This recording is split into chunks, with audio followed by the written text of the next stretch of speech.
ನಮಸ್ಕಾರ. ಮುಖ್ಯಾಂಶಗಳು. ದೇಶದಲ್ಲಿ ಕೊರೋನಾ ಪಾಸಿಟಿವಿಟಿ ದರ 4.49% ಇಳಿಕೆ, ಚೇತರಿಕೆ ಪ್ರಮಾಣ 94% ಏರಿಕೆ, ಕೇಂದ್ರ ಆರೋಗ್ಯ ಸಚಿವಾಲಯ. ರಾಜ್ಯದಲ್ಲಿ ಕೋವಿಡ್ ಸೋಂಕಿನ ಪ್ರಮಾಣ ತಗ್ಗಿಸಲು ಕಟ್ಟುನಿಟ್ಟಿನ ಕ್ರಮ, ಸೋಂಕು ಪ್ರಮಾಣ ಗಣನೀಯ ಇಳಿಕೆಗೆ ಸೂಕ್ತ ಕ್ರಮ ಕೈಗೊಳ್ಳಲು ಜಿಲ್ಲಾಧಿಕಾರಿಗಳಿಗೆ ಸೂಚನೆ, ಮುಖ್ಯಮಂತ್ರಿ ಬಿಎಸ್ ಯಡಿಯೂರಪ್ಪ. 19 ಜಿಲ್ಲೆಗಳಲ್ಲಿ ಅನ್ಲಾಕ್ ಜಾರಿಯಿಂದ ಆರ್ಥಿಕ ಚಟುವಟಿಕೆಗೆ ಉತ್ತೇಜನ, ಮುಂಜಾಗ್ರತಾ ಕ್ರಮಗಳೊಂದಿಗೆ ಕಾರ್ಯನಿರ್ವಹಿಸುವುದು ಅತ್ಯಗತ್ಯ, ಬಸವರಾಜ ಬೊಮ್ಮಾಯಿ. ಹಾಗೂ ಸಂಭವನೀಯ ಕೋವಿಡ್ 3ನೇ ಅಲೆ ಹಿನ್ನೆಲೆ ಮಕ್ಕಳ ಆರೋಗ್ಯ ರಕ್ಷಣೆ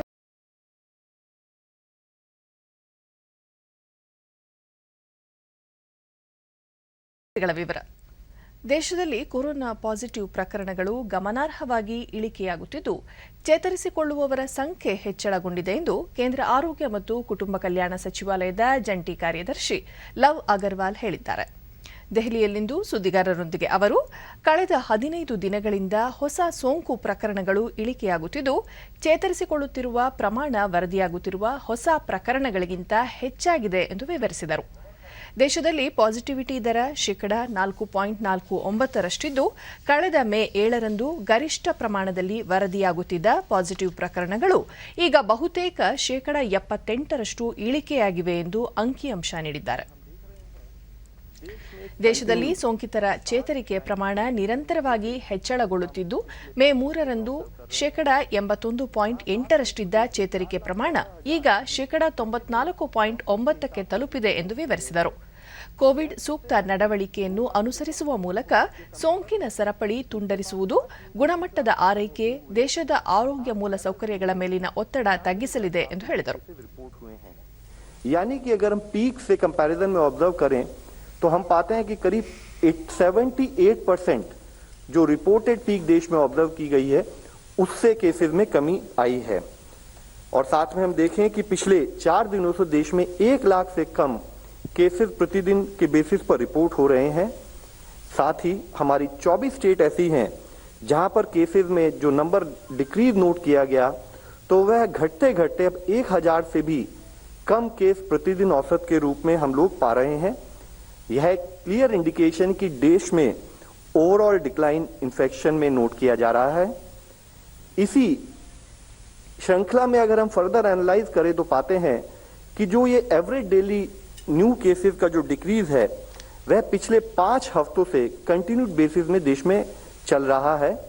हमने ओवरऑल 31% डिक्रीज पिछले हफ्ते ही देश में एवरेज डेली न्यू केसेस में नोट किया है। उससे पिछले हफ्ते यह 33% था और धीरे धीरे यह प्रतिशत बढ़ते बढ़ते अब हम देख रहे हैं कि decrease is further overall coming to a stable shape and we need to continue with our efforts of managing the cases at the field level. और आगे ರಾಷ್ಟ್ರೀಯ ಸೀರೋ ಸರ್ವೆ ನಡೆಸಲು ಎಲ್ಲ ಸಿದ್ಧತೆ ಕೈಗೊಳ್ಳಲಿದೆ. ಭಾರತೀಯ ವೈದ್ಯಕೀಯ ಸಂಶೋಧನಾ ಮಂಡಳಿ ಐಸಿಎಂಆರ್ ಸೀರೋ ಸರ್ವೆ ನಡೆಸಲು ಸದ್ಯದಲ್ಲಿಯೇ ಪ್ರಾರಂಭಿಸಲಿದೆ ಎಂದು ನೀತಿ ಆಯೋಗದ ಸದಸ್ಯ ಡಾ ವಿಕೆ ಪಾಲ್ ಹೇಳಿದ್ದಾರೆ. ಸೀರೋ ಸರ್ವೆ ನಡೆಸಲು ರಾಜ್ಯಗಳನ್ನು ಪ್ರೋತ್ಸಾಹಿಸಬೇಕಾಗಿದೆ ಎಂದು ಹೇಳಿದರು. ಭಾರತದಲ್ಲಿ ತಯಾರಿಸಿರುವ ಕೋವ್ಯಾಕ್ಸಿನ್ ಲಸಿಕೆ ತುರ್ತು ಬಳಕೆಗೆ ಅನುಮತಿ ನೀಡಲು ಅಮೆರಿಕದ ಆಹಾರ ಮತ್ತು ಔಷಧ ಮಂಡಳಿ ಎಫ್ಡಿಎ ನಿರಾಕರಿಸಿರುವ ಕುರಿತು ಪ್ರತಿಕ್ರಿಯಿಸಿದ ಡಾ ವಿಕೆ ಪಾಲ್, ಪ್ರತಿಯೊಂದು ದೇಶದ ನಿಯಂತ್ರಣ ವ್ಯವಸ್ಥೆಯಲ್ಲಿ ಕೆಲವು ಸಮಾನ ಹಾಗೂ ವಿಭಿನ್ನ ಅಂಶಗಳಿರುತ್ತವೆ, ಅದನ್ನು ನಾವು ಗೌರವಿಸಬೇಕು. ವೈಜ್ಞಾನಿಕ ಚೌಕಟ್ಟು ಒಂದೇ ಆದರೂ ಸಂದರ್ಭಕ್ಕೆ ಅನುಗುಣವಾಗಿ ವ್ಯತ್ಯಾಸವಿರುತ್ತದೆ ಎಂದು ಹೇಳಿದರು. वहाँ जितना वैक्सीन जाता है वो यूज़ होना चाहिए। वैक्सीन हेजिटेंसी को पीछे हटाना है। ये हमने आपस में अपने आप को समझाना है, बाकियों को समझाना है। इन चीज़ों के ऊपर रिफ्लेक्ट करने का और इन चीज़ों के लिए कि इस तरह की तैयारी करने का वक्त आ गया है, ये मैं कहना चाहूँगा। ಕೋವಿಡ್ ಸೋಂಕು ಪ್ರಕರಣಗಳು ಹೆಚ್ಚಾಗಿರುವ ರಾಜ್ಯದ ವಿವಿಧ ಜಿಲ್ಲೆಗಳಿಗೆ ಖುದ್ದಾಗಿ ಭೇಟಿ ನೀಡಿ ಪರಿಸ್ಥಿತಿ ಕುರಿತು ಪರಾಮರ್ಶೆ ನಡೆಸುವ ಸಂಬಂಧ ಮುಖ್ಯಮಂತ್ರಿ ಬಿಎಸ್ ಯಡಿಯೂರಪ್ಪ ಇಂದು ಹಾಸನ ಜಿಲ್ಲೆಗೆ ಭೇಟಿ ನೀಡಿದ್ದಾರೆ. ಹಾಸನ ಜಿಲ್ಲೆಯಲ್ಲಿನ ಕೋವಿಡ್ ಪರಿಸ್ಥಿತಿ ಕುರಿತು ಜಿಲ್ಲಾಧಿಕಾರಿಗಳು ಮತ್ತು ಇತರ ಅಧಿಕಾರಿಗಳ ಸಭೆ ನಡೆಸಿ ಮಾಹಿತಿ ಪಡೆದರು. ಈ ಸಂದರ್ಭದಲ್ಲಿ ಜಿಲ್ಲಾ ಉಸ್ತುವಾರಿ ಸಚಿವ ಕೆ ಗೋಪಾಲಯ್ಯ, ಆರೋಗ್ಯ ಮತ್ತು ವೈದ್ಯಕೀಯ ಶಿಕ್ಷಣ ಸಚಿವ ಡಾ ಕೆ ಸುಧಾಕರ್, ಶಾಸಕ ಎಚ್ಡಿ ರೇವಣ್ಣ ಮತ್ತಿತರರು ಉಪಸ್ಥಿತರಿದ್ದರು.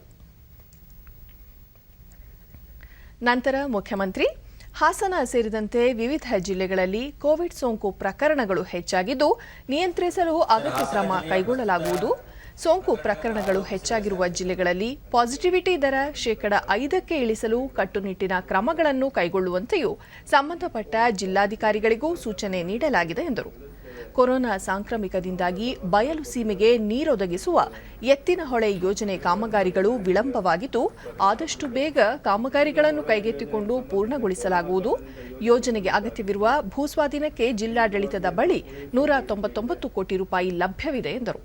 ಜಿಲ್ಲೆಯಲ್ಲಿ ರೈತರು ಹೆಚ್ಚಾಗಿ ರಾಗಿಯನ್ನು ಬೆಳೆಯುತ್ತಿದ್ದು ಬೆಂಬಲ ಬೆಲೆ ನೀಡುವ ಸಂಬಂಧ ಬಾಕಿ ಇರುವ ಮೊತ್ತವನ್ನು ಬಿಡುಗಡೆ ಮಾಡಲು ಕ್ರಮ ಕೈಗೊಳ್ಳಲಾಗುವುದು ಎಂದರು. ನಾಯಕತ್ವ ವಿಚಾರದಲ್ಲಿ ಯಾವುದೇ ಗೊಂದಲವಿಲ್ಲ, ರಾಜ್ಯದ ಅಭಿವೃದ್ಧಿಗೆ ಶಕ್ತಿ ಮೀರಿ ಪ್ರಯತ್ನಿಸುವುದಾಗಿ ತಿಳಿಸಿದರು. ಈ ಸಕಲೇಶಪುರ ಹಾಗೂ ಆಲೂರು ತಾಲೂಕಿನಲ್ಲಿ ಕಳೆದ 3-4 ತಿಂಗಳಿಂದ ಆನೆಯ ತುಳಿತಕ್ಕೆ ಒಳಗಾಗಿ 7 ಜನ ಸಾವನ್ನಪ್ಪಿದ್ದಾರೆ. ಇದನ್ನು ತಡೆಗಟ್ಟೋದಕ್ಕೆ ಹಾಸನ ಕೊಡಗಿನ ಗಡಿ ಭಾಗದಲ್ಲಿ ಶಾಶ್ವತ ರೈಲ್ವೆ ಬ್ಯಾರಿಕೇಡ್ ನಿರ್ಮಿಸಿ ಆನೆ ಅನುಸರಿದಂತೆ ಕ್ರಮ ತಗೊಳ್ಳಬೇಕು ಅನ್ನುವಂಥದ್ದು ಇಲ್ಲಿ ಪ್ರಮುಖವಾದಂಥ ಬೇಡಿಕೆ ಇದೆ. ಈ ಕನಿಷ್ಠ ಬೆಂಬಲ ಯೋಜನೆ ನಿಟ್ಟಿನಲ್ಲಿ ಕನಿಷ್ಠ ರಾಗಿಗೆ ಸಂಬಂಧಪಟ್ಟಂತೆ ಸ್ವಲ್ಪ ಹಣ ಬಾಕಿ ಇದೆ, ಹಣ ಪೇಮೆಂಟ್ ಆಗಿಲ್ಲ ಅಂತ ಹೇಳಿದ್ದಾರೆ. ತಕ್ಷಣ ಹಣವನ್ನು ಬಿಡುಗಡೆ ಮಾಡಿಸಿ ಆ ಪೇಮೆಂಟನ್ನು ಮಾಡಿಸ್ತೇನೆ. ಕೋವಿಡ್ ಅನ್ನು ಕಂಟ್ರೋಲ್ ಮಾಡೋ ದೃಷ್ಟಿಯಿಂದ ಇದಕ್ಕೂ ಮುನ್ನ ಹೆಲಿಪ್ಯಾಡ್ನಲ್ಲಿ ಸುದ್ದಿಗಾರರೊಂದಿಗೆ ಯಡಿಯೂರಪ್ಪ ಸೋಂಕು ಹೆಚ್ಚಿರುವ ಜಿಲ್ಲೆಗಳಲ್ಲಿ ಹಾಸನವೂ ಒಂದಾಗಿದೆ. ಆದ್ದರಿಂದ ಜಿಲ್ಲಾಡಳಿತದೊಂದಿಗೆ ಚರ್ಚಿಸಿ ಸೋಂಕು ನಿಯಂತ್ರಣಕ್ಕೆ ತರಲು ಅಗತ್ಯ ಕ್ರಮಗಳಿಗೆ ಸೂಚಿಸಲಾಗುವುದು. ತೆರಿಗೆ ಸಂಗ್ರಹ ಕುಸಿತದಿಂದ ಆರ್ಥಿಕ ಪರಿಸ್ಥಿತಿಯೂ ಹದಗೆಟ್ಟಿದೆ. ಇದರ ನಡುವೆಯೂ ಸರ್ಕಾರ 2 ಪ್ಯಾಕೇಜ್ಗಳನ್ನು ಘೋಷಿಸಿದ್ದು ಬಡವರಿಗೆ ನೆರವಾಗಿದೆ. ಶೀಘ್ರದಲ್ಲೇ ಜಿಲ್ಲೆಯಲ್ಲಿ ವಿಮಾನ ನಿಲ್ದಾಣ ಕಾಮಗಾರಿಯನ್ನು ಪುನರಾರಂಭಿಸಲು ಕ್ರಮ ಕೈಗೊಳ್ಳಲಾಗುವುದು ಎಂದರು. ಇದೆಲ್ಲರಿಗೂ ಗೊತ್ತಿರುವಂಥ ಸಂಗತಿ. ಇದರ ಮಧ್ಯೆನೂ ಸಹ ನಾವು ಸುಮಾರು 2 ಪ್ಯಾಕೇಜ್ಗಳನ್ನ ಘೋಷಣೆ ಮಾಡಿ ಬಡಬಗರಿಗೆ ಅನುಕೂಲ ಆಗುವಂಥ ಯೋಜನೆಗಳನ್ನು ಕಾರ್ಯಕ್ರಮವನ್ನು ಮಾಡ್ತಾ ಇದ್ದೇವೆ. ನೀರಾವರಿಗೂ ಹೆಚ್ಚಿನ ಆದ್ಯತೆ ಕೊಟ್ಟು ಯಾವುದೇ ಹಿನ್ನಡೆ ಆಗದಂತೆ ಕೆಲಸ ಮಾಡಬೇಕು ಅಂತ ಪ್ರಯತ್ನ ಮಾಡ್ತಾ ಇದ್ದೇವೆ. ಹಾಸನದಲ್ಲಿ ಏರ್ಪೋರ್ಟ್ ಕೆಲಸ ತಕ್ಷಣ ಪ್ರಾರಂಭ ಆಗಬೇಕಾಗಿದೆ. ಯಾವ ರೀತಿ ಪ್ರಾರಂಭ ಮಾಡಬೇಕು ಅನ್ನೋದನ್ನು ಚರ್ಚೆ ಮಾಡಿ ಸದ್ಯದಲ್ಲೇ ಹಾಸನ ಏರ್ಪೋರ್ಟ್ ಕೆಲಸವನ್ನು ಪ್ರಾರಂಭ ಮಾಡಿಸ್ತೇನೆ. ನಂತರ ಮುಖ್ಯಮಂತ್ರಿ ಶಿವಮೊಗ್ಗ ಜಿಲ್ಲೆಯ ಶಿಕಾರಿಪುರದಲ್ಲಿ ತ್ರೈಮಾಸಿಕ ಕೆಡಿಪಿ ಪ್ರಗತಿ ಪರಿಶೀಲನಾ ಸಭೆ ನಡೆಸಿದರು. ಮುಂದಿನ 2 ದಿನಗಳಲ್ಲಿ ದೊಡ್ಡ ಪ್ರಮಾಣದಲ್ಲಿ ಕೋವಿಡ್ ಲಸಿಕೆ ಲಭ್ಯವಾಗಲಿದೆ. ಕೋವಿಡ್ ಪಾಸಿಟಿವಿಟಿ ಪ್ರಮಾಣ ದರವನ್ನು ಕಡಿಮೆ ಮಾಡಲು ಜಿಲ್ಲಾಧಿಕಾರಿಗಳಿಗೆ ಸೂಚನೆ ನೀಡಲಾಗಿದೆ ಎಂದು ಹೇಳಿದರು. ಸಂಕಷ್ಟದಲ್ಲಿರುವ ವಿವಿಧ ವರ್ಗಗಳ ಜನರ ಬ್ಯಾಂಕ್ ಖಾತೆಗೆ ನೇರವಾಗಿ ಹಣ ಬಿಡುಗಡೆ ಮಾಡುತ್ತಿದ್ದು ಇದನ್ನು ಬ್ಯಾಂಕ್ಗಳು ಫಲಾನುಭವಿಗಳ ಹಳೆಯ ಸಾಲಕ್ಕೆ ವಜಾ ಮಾಡಿಕೊಳ್ಳಬಾರದು ಎಂದು ಸೂಚನೆ ನೀಡಲಾಗಿದೆ. ಇದನ್ನು ಉಲ್ಲಂಘಿಸುವ ಅಧಿಕಾರಿಗಳ ವಿರುದ್ಧ ಕ್ರಮ ಕೈಗೊಳ್ಳಲಾಗುವುದು ಎಂದು ಎಚ್ಚರಿಕೆ ನೀಡಿದರು.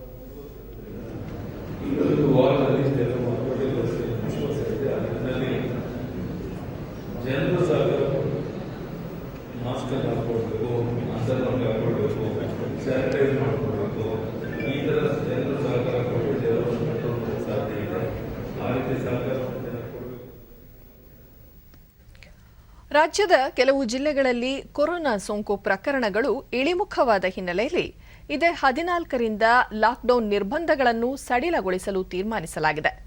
ಆರ್ಥಿಕ ಚಟುವಟಿಕೆಗಳಿಗೆ ಉತ್ತೇಜನ ನೀಡುವ ಉದ್ದೇಶದಿಂದ ಈ ಕ್ರಮ ಕೈಗೊಳ್ಳಲಾಗಿದೆ ಎಂದು ಗೃಹ ಸಚಿವ ಬಸವರಾಜ ಬೊಮ್ಮಾಯಿ ತಿಳಿಸಿದ್ದಾರೆ. ಬೆಂಗಳೂರಿನಲ್ಲಿಂದು ಅವರು ಕೈಗಾರಿಕೆಗಳಲ್ಲಿ ಒಟ್ಟು ಕಾರ್ಮಿಕರ ಪೈಕಿ 50% ಕಾರ್ಮಿಕರನ್ನು ಬಳಸಿಕೊಂಡು ಉತ್ಪಾದನಾ ಚಟುವಟಿಕೆಗಳನ್ನು ಕೈಗೆತ್ತಿಕೊಳ್ಳಲು ಅವಕಾಶ ಕಲ್ಪಿಸಲಾಗುವುದು.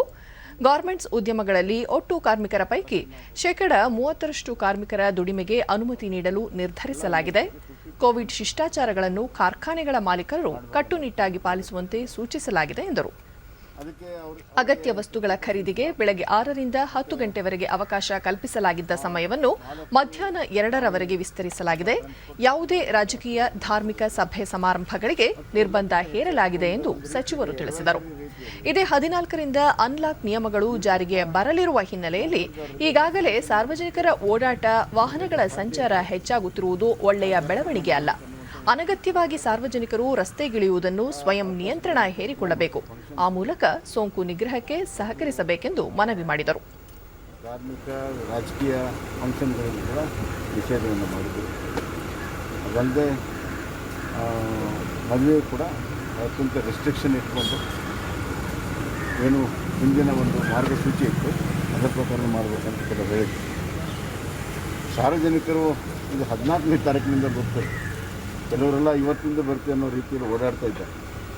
ನಾನು ಸಾರ್ವಜನಿಕರು ವಿನಂತಿ ಮಾಡ್ತೇನೆ, ಕೊರೋನಾ ಕಡಿಮೆ ಆಗುತ್ತಿರುವಂಥ ಈ ಸಂದರ್ಭದಲ್ಲಿ ಇನ್ನೊಂದು 3-4 ದಿವಸ ನಾವು ಸಹಕಾರವನ್ನು ಮಾಡಿದ್ವಿ, ಸಂಪೂರ್ಣವಾಗಿ ಹತೋಟಿಗೆ ಬರ್ತದೆ.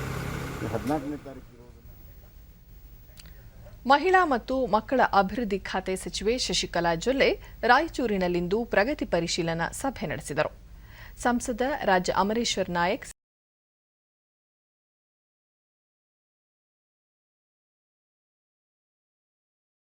ಅಲೆಯಿಂದ ಮಕ್ಕಳ ಆರೋಗ್ಯದ ಮೇಲೆ ಹೆಚ್ಚಿನ ಪರಿಣಾಮ ಬೀರಬಹುದೆಂಬ ತಜ್ಞರ ಆತಂಕದ ಹಿನ್ನೆಲೆಯಲ್ಲಿ ರಾಜ್ಯಾದ್ಯಂತ ಮಕ್ಕಳಿಗೆ ವಿಶೇಷವಾಗಿ ಕೋವಿಡ್ ಕೇರ್ ಸೆಂಟರ್ಗಳನ್ನು ತಾಲೂಕು ಮತ್ತು ಜಿಲ್ಲಾ ಕೇಂದ್ರಗಳಲ್ಲಿ ಆರಂಭಿಸಲು ನಿರ್ಧರಿಸಲಾಗಿದೆ.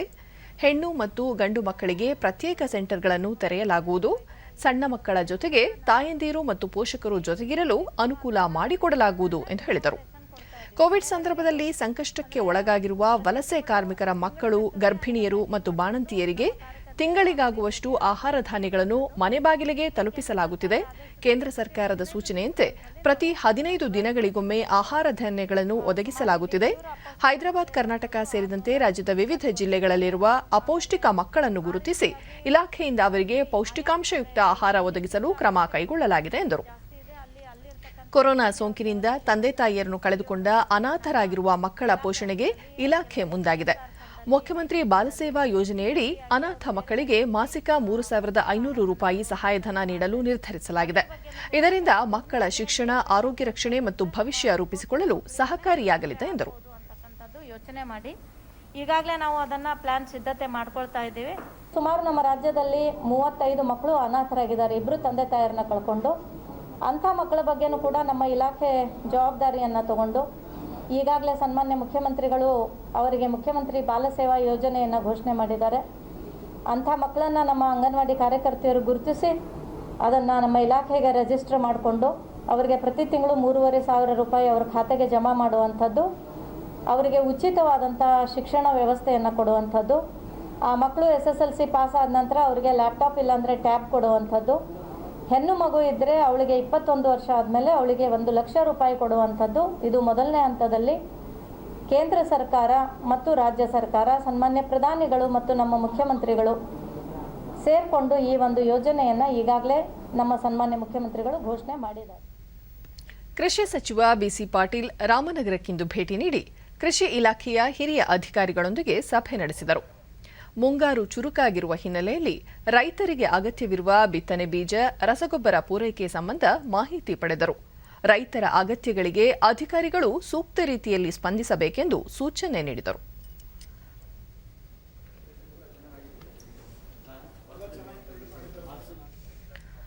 ಕೋವಿಡ್ನಿಂದ ಸಂಕಷ್ಟಕ್ಕೆ ಒಳಗಾಗಿರುವ ರಾಜ್ಯದ 30 ಲಕ್ಷ ರೈತರಿಗೆ ಹೊಸದಾಗಿ ಸಾಲ ನೀಡಲು ನಿರ್ಧರಿಸಲಾಗಿದೆ ಎಂದು ಸಹಕಾರ ಸಚಿವ ಎಸ್ಟಿ ಸೋಮಶೇಖರ್ ಮೈಸೂರಿನಲ್ಲಿಂದು ತಿಳಿಸಿದ್ದಾರೆ. ಮೈಸೂರಿನ ಅರಗು ಮತ್ತು ಬಣ್ಣ ಕಾರ್ಖಾನೆ ಕಾರ್ಮಿಕರಿಗೆ ಲಸಿಕೆ ನೀಡುವ ಕಾರ್ಯಕ್ರಮಕ್ಕೆ ಚಾಲನೆ ನೀಡಿದ ಬಳಿಕ ಅವರು ರೈತರಿಗೆ ಹೊಸದಾಗಿ ಸಾಲ ನೀಡಲು 20,810 ಕೋಟಿ ರೂಪಾಯಿಗಳನ್ನು ಮೀಸಲಿಡಲಾಗಿದೆ. ಮುಂದಿನ ವಾರ ಯೋಜನೆಗೆ ಮುಖ್ಯಮಂತ್ರಿ ಬಿಎಸ್ ಯಡಿಯೂರಪ್ಪ ಬೆಂಗಳೂರಿನಲ್ಲಿ ಚಾಲನೆ ನೀಡಲಿದ್ದಾರೆ. ರಾಜ್ಯದ 30 ಜಿಲ್ಲಾ ಸಹಕಾರಿ ಬ್ಯಾಂಕ್ಗಳ ಮೂಲಕ ಈ ಸಾಲ ದೊರೆಯಲಿದೆ. ಹೀಗಾಗಿ ರೈತರು ಯಾವುದೇ ರೀತಿಯ ಆತಂಕ ಪಡುವ ಅಗತ್ಯವಿಲ್ಲ. ಹೊಸ ಯೋಜನೆಯಿಂದ ರೈತರಿಗೆ ಹೆಚ್ಚು ಸಹಕಾರಿಯಾಗಲಿದೆ ಎಂದು ತಿಳಿಸಿದರು.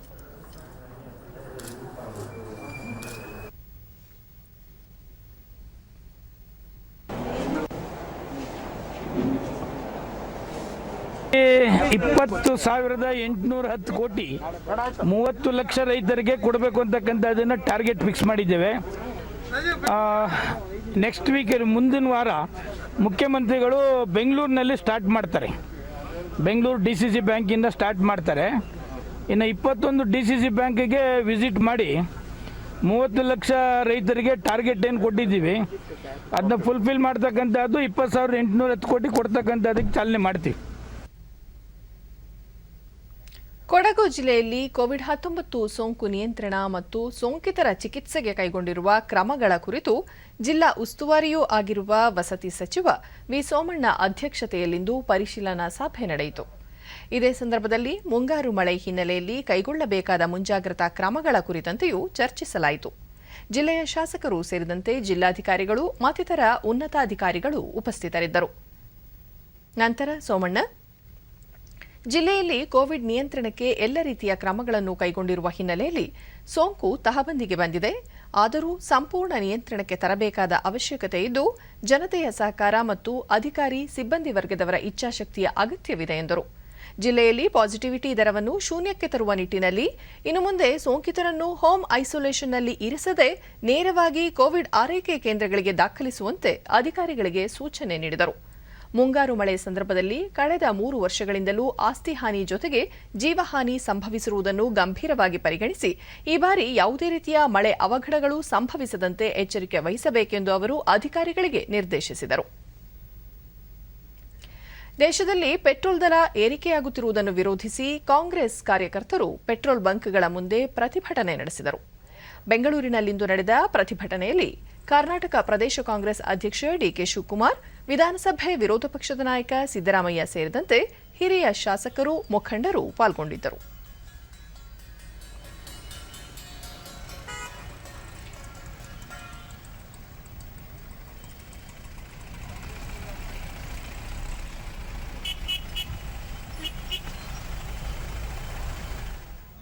ನಿರ್ದೇಶನದ ಮೇರೆಗೆ ಈ ಪ್ರತಿಭಟನೆ ನಡೆಸಲಾಗ್ತಾ ಇದೆ.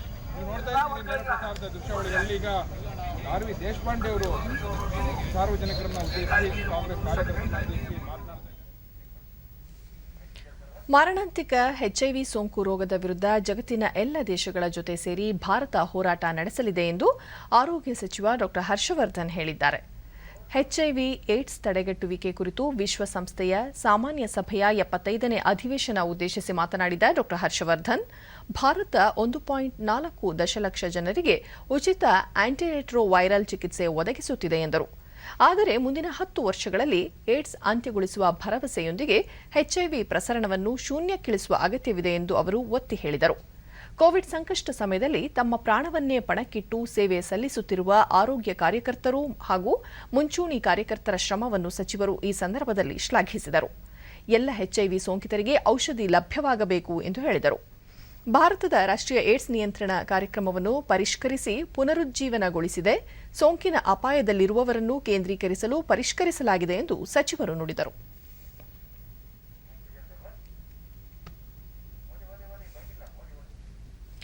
ದೇಶದ ಗಡಿ ಮುಂಚೂಣಿ ಪ್ರದೇಶಗಳಿಗೆ ಸಂಪರ್ಕ ಕಲ್ಪಿಸಲು ತ್ವರಿತಗತಿಯಲ್ಲಿ ರಸ್ತೆ ಮೂಲ ಸೌಕರ್ಯ ನಿರ್ಮಿಸುವಲ್ಲಿ ಗಡಿ ರಸ್ತೆಗಳ ಸಂಸ್ಥೆ ಬಿಆರ್ಒ ವಹಿಸಿರುವ ಮಹತ್ವದ ಪಾತ್ರವನ್ನು ರಕ್ಷಣಾ ಸಚಿವ ರಾಜನಾಥ್ ಸಿಂಗ್ ಶ್ಲಾಘಿಸಿದ್ದಾರೆ.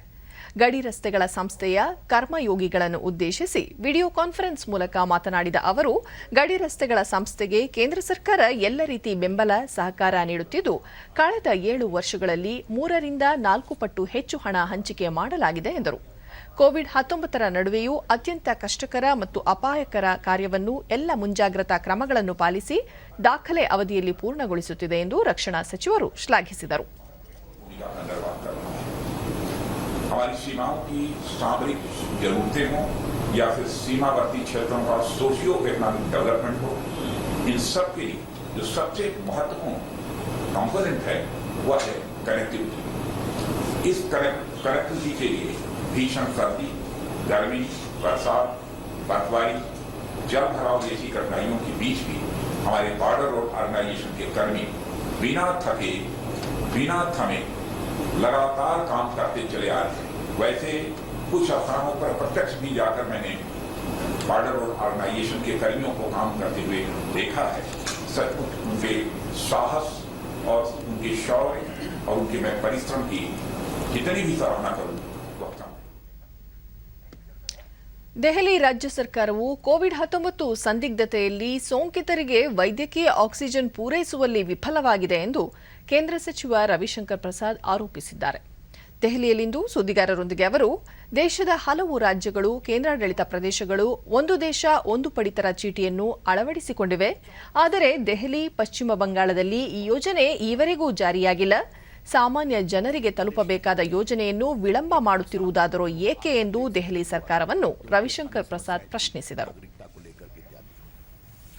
और बाकी 2 प्रदेश, एक का नाम है बंगाल और दूसरे का नाम है दिल्ली।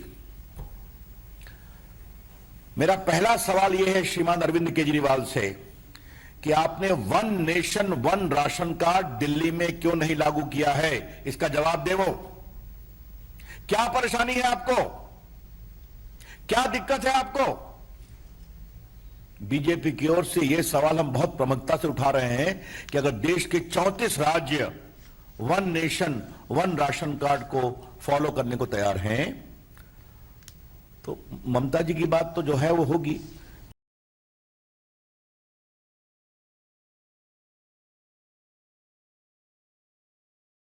ಜಾರಿಗೊಳಿಸಿರುವ ಲಾಕ್ಡೌನ್ನಿಂದ ಸಂಕಷ್ಟದಲ್ಲಿರುವ ಜನರಿಗೆ ಧಾರವಾಡದ ಅಮ್ಮಾಸ್ ರಸೋಯಿ ಸ್ವಯಂ ಸೇವಾ ಸಂಸ್ಥೆಯಿಂದ ಪ್ರತಿನಿತ್ಯ ಉಚಿತವಾಗಿ ಊಟ ವಿತರಿಸಲಾಗುತ್ತಿದೆ.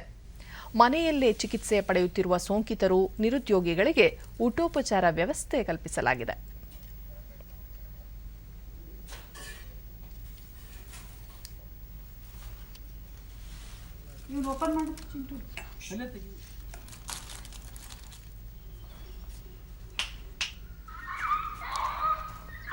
ಪ್ರತಿದಿನ ಡಿಡಿ ನ್ಯೂಸ್ನೊಂದಿಗೆ ಸಂಸ್ಥೆಯ ಮುಖ್ಯಸ್ಥೆ ರೀಟಾ ಡಿಸೋಜಾ ನಿತ್ಯ ಸುಮಾರು 50 ಮನೆಗಳಿಗೆ ಊಟ ನೀಡುವ ಮೂಲಕ ಸಣ್ಣ ಸಹಾಯ ಮಾಡುತ್ತಿದ್ದೇವೆ ಎಂದು ಹೇಳಿದರು. ಕೆಲವು ಊಟಗಳಿರ್ತವೆ, ಇನ್ನು ಅನೇಕ ಊಟಗಳು ನಾವು ಬಡವರಿಗೆ, ಹಾಸ್ಪಿಟಲ್ ಅಲ್ಲಿ ಊಟ ಇಲ್ಲದೆ ಇರುವಂತವರಿಗೆ, ಕೋವಿಡ್ ಪೇಷಂಟ್ಸ್ಗೆ, ಆಮೇಲೆ ಯಾರು ನಮಗೆ ಫ್ರೆಂಡ್ಸ್ ಹೇಳ್ತಾರೆ ಇಂಥವ್ರಿಗೆ ತುಂಬಾ ಕಷ್ಟ ಇದೆ, ತುಂಬಾ ಅವರಿಗೆ ಕೆಲಸ ಇಲ್ಲ ಅನ್ನುವಂಥವರಿಗೆ ನಾವು ಮನೆ ಮನೆಗೆ ಹೋಗಿ ನಾವು ಊಟವನ್ನ ನಾವು ವಿತರಣೆ ಮಾಡ್ತೀವಿ. ಅಷ್ಟೇ ಅಲ್ಲದೆ ಈ ಅನೇಕ 7-8 ವರ್ಷದಿಂದ ಹೋಪ್ ಕೇರ್ ಅನ್ನುವಂಥ ನಮ್ಮ ಈ NGO ಸಂಸ್ಥೆ ತಿಂಗಳದ ಒಂದು ರೇಷನ್ ಅನ್ನ ಅನೇಕ ಬಡವರಿಗೂ ಸಹ ನಾವು ಹಂಚಿದ್ದೇವೆ. ಬರೀ ಕೋವಿಡ್ ಸಮಯದಲ್ಲಿ ಮಾತ್ರ ಅಲ್ಲ, ಬೇರೆ ಸಮಯದಲ್ಲೂ ನಾವು 7-8 ವರ್ಷದಿಂದ ಹೋಪ್ ಕೇರ್ ಸಂಸ್ಥೆಯು ಅದು ಕೆಲಸ ಮಾಡ್ತಾ ಬಂದಿದೆ. ಮತ್ತು ಅವರು ಕೂಡ ನಾವು ಸಂಸ್ಥೆಯಲ್ಲಿ ಕೆಲಸ ಮಾಡುತ್ತಿರುವ ಮೇರಿ ಸಂಸ್ಥೆಯಲ್ಲಿ ನಿತ್ಯ ಅಡುಗೆ ಕೆಲಸ ಮಾಡುತ್ತಿದ್ದು ನೊಂದವರಿಗೆ ಸಹಾಯ ಮಾಡುತ್ತಿರುವ ತೃಪ್ತಿ ಇದೆ ಎಂದರು. ಅವ್ರ ಮಕ್ಕಳು ಅಂಥವ್ರು ಕೂಡ ಹೋಗಿ ಒಂದು ಸ್ವಲ್ಪ ಹೆಲ್ಪ್ ಮಾಡಿ, ಅವ್ರು ಸ್ವಲ್ಪ ವಿಸಿಟಿಂಗ್ ಮಾಡಿ ಅವ್ರಿಗೆ ನಾವು ಊಟ ಕೊಡುವಂಗೆ ಈ ಮೇಡಮ್ ಅವರು ಎಲ್ಲ ಇಲ್ಲೇ ವ್ಯವಸ್ಥೆ ಮಾಡಿದ್ರು. ಅದಕ್ಕೆ ನಾವು ಕೂಡ ಇವ್ರಿಗೆ ಸ್ವಲ್ಪ ಬಂದು ಕೆಲಸ ಮಾಡಿ ಈ ಸೇವೆಯನ್ನು ಮಾಡುವುದಕ್ಕೆ ನಮಗೂ ಕೂಡ ತುಂಬ ಸಂತೋಷ ಆಗ್ತಾ ಇದೆ. ಕೊರೋನಾ ಸೋಂಕಿತ ಡೇವಿಡ್ ಈ ಸಂಸ್ಥೆ ವತಿಯಿಂದ ನಿತ್ಯ ತಮಗೆ ಉತ್ಕೃಷ್ಟ ಆಹಾರ ಸಿಗುತ್ತಿದೆ ಎಂದರು. ಒಂದು ಸಿಸ್ಟಮ್ ಇಟ್ಕೊಂಡಿದ್ದಾರೆ ಅಂತ ಗೊತ್ತಾಗಿದ್ದಾಗ ಆವತ್ತಿನಿಂದ ಇವತ್ತಿನವರೆಗೆ ನನಗೆ ಕ್ರಮಬದ್ಧವಾಗಿ ಪ್ರತಿದಿನ 1:30 ಇಲ್ಲ 1 ಗಂಟೆ 45 ನಿಮಿಷದ ಒಳಗೆ ನನಗೆ ಉತ್ಕೃಷ್ಟವಾದ ಆಹಾರ ಸಿಗ್ತಾ ಇದೆ. ಯಾವ ತೊಂದರೆ ಇಲ್ಲ, ತಂದು ಕೊಡೋದ್ರಿಂದ ತೊಂದರೆ ಇಲ್ಲ, ಆಹಾರದಲ್ಲಿ ಕೂಡ ಯಾವ ಏರುಪೇರು ಇಲ್ಲ. ನನ್ನ ಆರೋಗ್ಯಕ್ಕೆ ತಕ್ಕ ಹಾಗೆ ನನಗೆ ಆಹಾರ ಸಿಗ್ತಾ ಇದೆ. ಅದಕ್ಕೆ ನನಗೆ ಯಾವ ವಿಧವಾದ ತೊಂದರೆಗಳು ಇಲ್ಲ. ಆಹಾರದಲ್ಲಿ ಇಷ್ಟು ದಿವಸ ಆಗಿದೆ, 15 ದಿವಸ ಆಗ್ತಾ ಇದೆ, ನನಗೆ ಯಾವ ವಿಧವಾದ ತೊಂದರೆನೂ ಇಲ್ಲ. ಪ್ರಾಬ್ಲಮ್ ಆಗಿತ್ತು. ಮತ್ತೊಬ್ಬ ವ್ಯಕ್ತಿ ಪ್ರಭು, ಲಾಕ್ಡೌನ್ನಿಂದ ಕೆಲಸ ಇಲ್ಲದೆ ಸಾಕಷ್ಟು ತೊಂದರೆ ಇರುವ ನಮಗೆ ಉಚಿತ ಊಟ ಸಿಗುತ್ತಿದೆ ಎಂದರು. ಊಟವನ್ನು ಸಪ್ಲೈ ಮಾಡಿ ಹೋಗಿದ್ದಾರೆ, ನಮಗೆ ಬಹಳ ಅನುಕೂಲ ಆಗಿದೆ. ಇದರಿಂದ ಇವರು ಮಾಡೋ ಕೆಲಸದಿಂದ ಶ್ಲಾಘನೀಯವಾಗಿ ಇದೆ ಮತ್ತು ಇವ್ರನ್ನ ಅಪ್ರಿಸಿಯೇಟ್ ಮಾಡಬೇಕಾಗತ್ತೆ ನಾವು. ಕೋವಿಡ್ ಲಾಕ್ಡೌನ್ ಬಳಿಕ ಶಾಲೆಗಳು ಆರಂಭವಾಗದ ಹಿನ್ನೆಲೆಯಲ್ಲಿ ಆಹಾರ ಭದ್ರತಾ ಕಾಯ್ದೆ ಹಾಗೂ ಅಕ್ಷರ ದಾಸೋಹ ಕಾರ್ಯಕ್ರಮಗಳ ಅಡಿ ಮಕ್ಕಳಿಗೆ ಶಾಲೆಯಲ್ಲಿ ಬಿಸಿಯೂಟದ ಬದಲಾಗಿ ಆಹಾರ ಧಾನ್ಯಗಳನ್ನು ಶಿವಮೊಗ್ಗ ಜಿಲ್ಲೆಯಲ್ಲಿ ವಿತರಿಸಲಾಗುತ್ತಿದೆ. ಇದರಿಂದ ಮಕ್ಕಳಲ್ಲಿ ಕಂಡುಬರುವ ಅಪೌಷ್ಟಿಕತೆಯೂ ಸಹ ನಿವಾರಿಸಲು ಸಹಕಾರಿಯಾಗಲಿದೆ.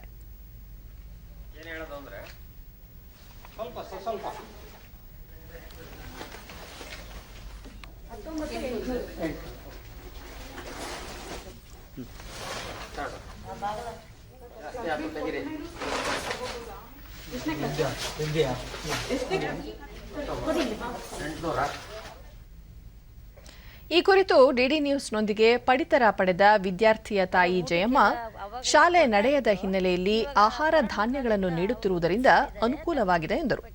ಕೊಡ್ತಾ ಇದ್ದಾರೆ, ಮಕ್ಕಳು ಇಲ್ಲಿಂದನ ಜಾನ ಆಗಬೇಕು ಅಂತ ಹೇಳಿ ನಾವು ತುಂಬಾ ಬೇಡ್ಕೊಂತಿದ್ದೀವಿ. ಅದರಿಂದ ನಮಗೂ ಅನುಕೂಲ ಆಗಿದೆ. ಸರ್ಕಾರದಿಂದ ಪೋಷಕರಾದ ಸುರೇಶ್, ಲಾಕ್ಡೌನ್ ಸಂದರ್ಭದಲ್ಲಿ ಅಪೌಷ್ಟಿಕತೆ ನಿವಾರಿಸಲು ಆಹಾರ ಧಾನ್ಯಗಳನ್ನು ವಿತರಿಸುತ್ತಿರುವುದರಿಂದ ಹೆಚ್ಚಿನ ಸಹಕಾರಿಯಾಗಿದೆ ಎಂದು ತಿಳಿಸಿದರು. ಮಕ್ಕಳಿಗೆ ಕಳಿಸೋಕೆ ಹೆದರಿಕೆ, ನಾವೆಲ್ಲರ ಹೊರಗಡೆ ಹೋಗೋಕ್ಕೂ ಹೆದರಿಕೆ ಆಗಿದೆ. ಸರ್ಕಾರದಿಂದ ದವಸ ಧಾನ್ಯ ಕೊಡ್ತಾರೆ, ನಮ್ಮ ಮಕ್ಕಳಿಗೆ ಊಟಕ್ಕೆ ಅನುಕೂಲ ಆಗ್ತಿದೆ. ಇಲ್ಲಿ ಬಂದು ಊಟ ಮಾಡೋರು, ಅದು ಕೋವಿಡ್ ಕಡೆಯಿಂದ ಇಲ್ಲಿ ಊಟ ಮಾಡೋಕ್ಕಾಗ್ತಾ ಇಲ್ಲ, ಹಾಗಾಗಿ ಮನೆಗೆ ತಲುಪ್ತದೆ. ಹಾಗಾಗಿ ನಮ್ಗೆ ಭಾರಿ ಅನುಕೂಲ ಆಗ್ತಾ ಇದೆ. ಸ್ಕೂಲಲ್ಲಿ ಬಿಸಿಯೂಟ ವಿದ್ಯಾರ್ಥಿ ಶಿವರಾಮ್ ಬಿಸಿಯೂಟದ ಬದಲಾಗಿ ಪಡಿತರ ನೀಡುತ್ತಿರುವುದರಿಂದ ಗ್ರಾಮೀಣ ಭಾಗದ ಮಕ್ಕಳಿಗೆ ಹೆಚ್ಚಿನ ಅನುಕೂಲವಾಗಿದೆ ಎಂದು. ಕೊಡಕ್ಕಾಗಲಿಲ್ಲ ಅಂದ್ರೆ ಟೀಚರ್ಸ್ ಎಲ್ಲ ವ್ಯವಸ್ಥೆ ಗೌರ್ಮೆಂಟ್ ವ್ಯವಸ್ಥೆ ಮಾಡಿ ಪೇರೆಂಟ್ಸ್ ಮತ್ತು ಮಕ್ಕಳನ್ನ ಕರೆಸಿ ಸ್ಕೂಲಲ್ಲಿಂದನೇ ಕೊಟ್ಟು ಕಳಿಸಿದ್ದಾರೆ. ಮಕ್ಕಳಿಗೆ ಮುಖ್ಯ ಶಿಕ್ಷಕಿ ವಿಶಾಲಾಕ್ಷಿ ಮಕ್ಕಳ ಬಿಸಿಯೂಟದ ಪದಾರ್ಥಗಳನ್ನು 2 ಹಂತಗಳಲ್ಲಿ ವಿತರಿಸಲಾಗುತ್ತಿದೆ ಎಂದು ಮಾಹಿತಿ ನೀಡಿದರು. 9 ಮತ್ತು 10ನೇ ತರಗತಿಗಳಿಗೆ 132 ದಿನಗಳಿಗೆ, 8ನೇ ತರಗತಿಗೆ 34 ದಿನಗಳಿಗೆ, 8ನೇ ತರಗತಿಗೆ 5 kg 100 ಗ್ರಾಂ ಅಕ್ಕಿ, 9 ಮತ್ತು 10ನೇ ತರಗತಿಗೆ 19 kg 800 ಗ್ರಾಂಗಳಷ್ಟು ಅಕ್ಕಿಯನ್ನು ವಿತರಣೆಯನ್ನು ಮಾಡ್ತಾ ಇದ್ದೀವಿ. ನಮ್ಮ ಅಕ್ಷರ ದಾಸೋಹ ಕ್ಷೇತ್ರ ಶಿಕ್ಷಣಾಧಿಕಾರಿ ನಾಗರಾಜ್ ಶಾಲೆ ಆರಂಭವಾಗದ ಹಿನ್ನೆಲೆಯಲ್ಲಿ ಅಕ್ಷರ ದಾಸೋಹದ ಆಹಾರ ಪದಾರ್ಥಗಳನ್ನು ಶಾಲಾ ಮಕ್ಕಳಿಗೆ ವಿತರಿಸಲಾಗುತ್ತಿದೆ. ಇದರಿಂದ ಮಕ್ಕಳು ಪೌಷ್ಟಿಕತೆಯನ್ನು ಕಾಪಾಡಿಕೊಳ್ಳಬಹುದಾಗಿದೆ ಎಂದು ತಿಳಿಸಿದರು. ಬೇಳೆ, ಎಣ್ಣೆ, ಉಪ್ಪು ಈ ಎಲ್ಲ ಪರಿಕರಗಳನ್ನು ಮತ್ತು ಆ ಸಾದಿಲ್ವಾರು ಅನುದಾನ ಆಹಾರವನ್ನು ತಯಾರು ಮಾಡಲಿಕ್ಕೆ ಬಿಡುಗಡೆ ಆಗಿರತಕ್ಕಂಥ ಸಾದಿಲ್ವಾರು ಅನುದಾನವನ್ನು ಪರಿವರ್ತನೆ ಮಾಡಿ ಅದನ್ನು ಬೇಳೆ ಮತ್ತು ಗೋಧಿ ರೂಪದಲ್ಲಿನೂ ಕೂಡ ಆಹಾರ ಸಾಮಗ್ರಿಗಳನ್ನು ವಿದ್ಯಾರ್ಥಿಗಳಿಗೆ ವಿತರಿಸುವಂತಹ ಒಂದು ಕಾರ್ಯಕ್ರಮವನ್ನು ಜಾರಿ ಮಾಡಲಾಗಿತ್ತು. ಕನ್ನಡದ ಬಂಡಾಯ ಸಾಹಿತಿ, ದಲಿತ ಕವಿ ಎಂದೇ ಪ್ರಸಿದ್ಧರಾಗಿದ್ದ ನಾಡೋಜ ಡಾಕ್ಟರ್ ಸಿದ್ದಲಿಂಗಯ್ಯ ಅವರು ಬೆಂಗಳೂರಿನಲ್ಲಿಂದು ನಿಧನರಾದರು. ಕೋವಿಡ್ ಸೋಂಕಿನಿಂದ ಖಾಸಗಿ ಆಸ್ಪತ್ರೆಗೆ ದಾಖಲಾಗಿದ್ದ ಅವರು ಚಿಕಿತ್ಸೆ ಫಲಕಾರಿಯಾಗದೆ ಕೊನೆಯುಸಿರೆಳೆದಿದ್ದಾರೆ. ದಲಿತ ಹೋರಾಟ ಮತ್ತು ಸಾಮಾಜಿಕ ಸಮಾನತೆಗಾಗಿ ಕಾವ್ಯ ಮತ್ತು ಸಾಹಿತ್ಯ ರಚನೆ ಮೂಲಕ ಜನಪ್ರಿಯರಾಗಿದ್ದರು. 2 ಬಾರಿ ವಿಧಾನ ಪರಿಷತ್ತಿನ ಸದಸ್ಯರಾಗಿದ್ದ ಅವರು ಅಂಬೇಡ್ಕರ್, ಪೆರಿಯಾರ್, ಲೋಹಿಯಾರ್ ವಿಚಾರಧಾರೆಗಳಿಂದ ಆಕರ್ಷಿತರಾಗಿದ್ದರು. ಸಾಹಿತ್ಯ ಕ್ಷೇತ್ರಕ್ಕೆ ಅವರು ನೀಡಿದ್ದ ಕೊಡುಗೆಯನ್ನು ಪರಿಗಣಿಸಿ ರಾಜ್ಯ ಸರ್ಕಾರ ರಾಜ್ಯೋತ್ಸವ ಪ್ರಶಸ್ತಿ ನೀಡಿ ಗೌರವಿಸಿತು. ಪಂಪ ಪ್ರಶಸ್ತಿ ಸೇರಿದಂತೆ ಹಲವು ಪ್ರಶಸ್ತಿಗಳಿಗೆ ಭಾಜನರಾಗಿದ್ದರು. ಕನ್ನಡ ಅಭಿವೃದ್ಧಿ ಪ್ರಾಧಿಕಾರ, ಪುಸ್ತಕ ಪ್ರಾಧಿಕಾರದ ಅಧ್ಯಕ್ಷರಾಗಿಯೂ ಸೇವೆ ಸಲ್ಲಿಸಿದ್ದರು. ಶ್ರವಣಬೆಳಗೊಳದಲ್ಲಿ ನಡೆದ 81ನೇ ಕನ್ನಡ ಸಾಹಿತ್ಯ ಸಮ್ಮೇಳನದ ಅಧ್ಯಕ್ಷರಾಗಿದ್ದರು. ಡಾಕ್ಟರ್ ಸಿದ್ದಲಿಂಗಯ್ಯ ಅವರ ನಿಧನಕ್ಕೆ ಮುಖ್ಯಮಂತ್ರಿ ಬಿಎಸ್ ಯಡಿಯೂರಪ್ಪ ಸೇರಿದಂತೆ ನಾಡಿನ ಅನೇಕ ಗಣ್ಯರು ತೀವ್ರ ಸಂತಾಪ ವ್ಯಕ್ತಪಡಿಸಿದ್ದಾರೆ. ಇನ್ನು ಹವಾವರ್ತಮಾನ. ರಾಜ್ಯದ ಒಳನಾಡಿನಲ್ಲಿ ನೈಋತ್ಯ ಮುಂಗಾರು ದುರ್ಬಲ. ಕರಾವಳಿಯ ಬಹುತೇಕ ಕಡೆ ಹಾಗೂ ಒಳನಾಡಿನಲ್ಲಿ ಚದುರಿದಂತೆ ಮಳೆಯಾಗಿದೆ. ಪಣಂಬೂರು, ಕಾರ್ಕಳ 5, ಸುಳ್ಯ 4, ಮಂಗಳೂರು ವಿಮಾನ ನಿಲ್ದಾಣ, ಕುಂದಾಪುರ, ಕೋಟ, ಮಾಣಿ, ಮೂಡುಬಿದಿರೆ 3, ಭಟ್ಕಳ, ಮೂಲ್ಕಿ, ಭಾಗಮಂಡಲದಲ್ಲಿ 2 ಸೆಂಟಿಮೀಟರ್ ಮಳೆಯಾಗಿದೆ. ಮುನ್ಸೂಚನೆಯಂತೆ ರಾಜ್ಯಾದ್ಯಂತ ಮುಂದಿನ 24 ಗಂಟೆಗಳ ಅವಧಿಯಲ್ಲಿ ಕರಾವಳಿಯ ಬಹುತೇಕ ಕಡೆ ಹಾಗೂ ಒಳನಾಡಿನ ಕೆಲವೆಡೆ ಮಳೆ ಅಥವಾ ಗುಡುಗು ಸಹಿತ ಮಳೆ ಸಾಧ್ಯತೆ. ಸಮುದ್ರ ತೀರದಲ್ಲಿ ಗಂಟೆಗೆ 40ರಿಂದ 50 ಕಿಲೋಮೀಟರ್ ವೇಗದಲ್ಲಿ ಗಾಳಿ ಬೀಸಲಿದ್ದು ಮೀನುಗಾರರು ಸಮುದ್ರಕ್ಕೆ ಇಳಿಯದಂತೆ ಮುನ್ನೆಚ್ಚರಿಕೆ ನೀಡಲಾಗಿದೆ. ಬೆಂಗಳೂರು ಸುತ್ತಮುತ್ತ ಭಾಗಶಃ ಮೋಡ ಕವಿದ ವಾತಾವರಣ, ಗುಡುಗು ಸಹಿತ ಮಳೆ ನಿರೀಕ್ಷೆ. ಗರಿಷ್ಠ ತಾಪಮಾನ 30, ಕನಿಷ್ಠ 20 ಡಿಗ್ರಿ ಸೆಲ್ಸಿಯಸ್ ದಾಖಲು ನಿರೀಕ್ಷೆ. ಕೊನೆಯಲ್ಲಿ ಮತ್ತೊಮ್ಮೆ ಮುಖ್ಯಾಂಶಗಳು. ದೇಶದಲ್ಲಿ ಕೊರೋನಾ ಪಾಸಿಟಿವಿಟಿ ದರ 4.49% ಇಳಿಕೆ, ಚೇತರಿಕೆ ಪ್ರಮಾಣ 94% ಏರಿಕೆ, ಕೇಂದ್ರ ಆರೋಗ್ಯ ಸಚಿವಾಲಯ. ರಾಜ್ಯದಲ್ಲಿ ಕೋವಿಡ್ ಸೋಂಕಿನ ಪ್ರಮಾಣ ತಗ್ಗಿಸಲು ಕಟ್ಟುನಿಟ್ಟಿನ ಕ್ರಮ, ಸೋಂಕು ಪ್ರಮಾಣ ಗಣನೀಯ ಇಳಿಕೆಗೆ ಸೂಕ್ತ ಕ್ರಮ ಕೈಗೊಳ್ಳಲು ಜಿಲ್ಲಾಧಿಕಾರಿಗಳಿಗೆ ಸೂಚನೆ, ಮುಖ್ಯಮಂತ್ರಿ ಬಿಎಸ್ ಯಡಿಯೂರಪ್ಪ. 19 ಜಿಲ್ಲೆಗಳಲ್ಲಿ ಅನ್ಲಾಕ್ ಜಾರಿಯಿಂದ ಆರ್ಥಿಕ ಚಟುವಟಿಕೆಗೆ ಉತ್ತೇಜನ, ಮುಂಜಾಗ್ರತಾ ಕ್ರಮಗಳೊಂದಿಗೆ ಕಾರ್ಯನಿರ್ವಹಿಸುವುದು ಅತ್ಯಗತ್ಯ, ಬಸವರಾಜ ಬೊಮ್ಮಾಯಿ. ಹಾಗೂ ಸಂಭವನೀಯ ಕೋವಿಡ್ 3ನೇ ಅಲೆ ಹಿನ್ನೆಲೆ ಮಕ್ಕಳ ಆರೋಗ್ಯ ರಕ್ಷಣೆಗೆ ಜಿಲ್ಲಾ, ತಾಲೂಕು ಮಟ್ಟದಲ್ಲಿ ಕೋವಿಡ್ ಕೇರ್ ಸೆಂಟರ್ ಸ್ಥಾಪನೆ, ಶಶಿಕಲಾ ಜೊಲ್ಲೆ. ನಮ್ಮ ವಾರ್ತಾ ಪ್ರಸಾರವನ್ನು ನೀವು ಡಿಡಿ ಚಂದನ ನ್ಯೂಸ್ ಯೂಟ್ಯೂಬ್ ಚಾನೆಲ್ನಲ್ಲೂ ವೀಕ್ಷಿಸಬಹುದು. ವೀಕ್ಷಕರೇ, ನಾನು ಈಗ ಸ್ಟುಡಿಯೋದಿಂದ ತೆರಳುತ್ತಿರುವ ಕಾರಣ ಮಾಸ್ಕ್ ಧರಿಸುತ್ತಿದ್ದೇನೆ. ನೀವು ಸಹ ಮನೆಯಿಂದ ಹೊರಹೋಗುವ ಮುನ್ನ ಸರಿಯಾದ ಕ್ರಮದಲ್ಲಿ ತಪ್ಪದೆ ಮಾಸ್ಕ್ ಧರಿಸಿ. ವ್ಯಕ್ತಿಗತ ಅಂತರ ಕಾಪಾಡಿಕೊಳ್ಳುವುದರೊಂದಿಗೆ ನೀವು ಸುರಕ್ಷಿತವಾಗಿರಿ, ನಿಮ್ಮವರನ್ನು ಸುರಕ್ಷಿತವಾಗಿರಿಸಿ. ನೈರ್ಮಲ್ಯಕ್ಕೆ ಆದ್ಯತೆ ನೀಡುವುದರ ಜೊತೆಗೆ ಸೋಂಕು ತಡೆಗೆ ಸಾರ್ವಜನಿಕರು ಕೋವಿಡ್-19 ಲಸಿಕೆ ಪಡೆಯುವುದು ಅಗತ್ಯ. ಇಲ್ಲಿಗೆ ವಾರ್ತಾ ಪ್ರಸಾರ ಮುಕ್ತಾಯವಾಯಿತು. ನಮಸ್ಕಾರ.